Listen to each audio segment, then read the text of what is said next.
We were so happy that the picture, no matter how snowy or bad it was, first of all, in those days, television reception wasn't all that good. So they said, okay, someday we'll be able to wire up the whole country and everybody will be on cable. I said, right away, that's stupid. You're not going to wire up the whole country. You're lucky you got telephone lines into people's houses. Nobody's going to do that. So we felt lucky that the picture, no matter how snowy, got from Grand Central Station on 42nd Street in Manhattan all the way to an apartment house in the Bronx. That was a big deal. Today, the picture gets all the way to an apartment house in China. So that some guy in China can sit and watch a newscaster in Atlanta on CNN who looks at him and reads at the same time, which reminds me of what they used to say about Lyndon Johnson couldn't chew gum and walk at the same time. Well, today newscasters can read and look at you at the same time. And that guy is not going to do what the people in the Bronx did. He's not going to get up and change the channel. He's got a remote to change the channel for him. I mean, I remember when television first started, I kept saying, what's the big deal? You got to have remotes to change. I said, what's the big deal? You get up out of the chair, you change the channel. Doesn't seem like a big deal to me. You cannot imagine how Mickey Mouse it was. Now, there were 3 networks. There was no cable.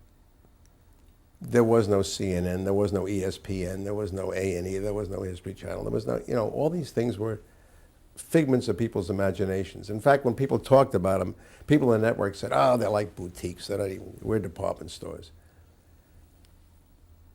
ABC, NBC, and CBS were the big 3. Just like General Motors, Ford, and Chrysler were the big 3 in Detroit. Neither one of us had a good enough rearview mirror to see what was coming up behind us. Detroit never saw the Toyotas and the Acura Legends and the BMWs that were coming up on the outside. And television never saw the ESPNs and the A&Es and the CNNs and cable. And they were also so secure in the fact that there were 3 coaxial cables, one owned by CBS, one owned by ABC, one owned by NBC, or rented by them, I don't remember which. And if you wanted to go anywhere, you had to go on their railroad tracks, or you didn't go. That's the only way you got from here to there was on a railroad track called a coaxial cable, which always reminds me of that great story. Ed Wynn, who was a great comic, once said, if the coaxial cable is round, how come the picture comes out square? So there were those days when the networks were so full of themselves, they just never believed, as Ford, Chrysler, and General Motors were full of themselves, that anybody would ever challenge the fact that they dominated an industry. That's one of the things that changed. They went public. They were beholden to stockholders. They were no longer their own boss. And whatever it was that the Paleys and the Sonovs and Goldensons wanted from broadcasting, they had to make compromises. Paley, I would like to believe, made fewer compromises, but he paid them. It was a time when nobody ever heard of a news broadcast being a profit center.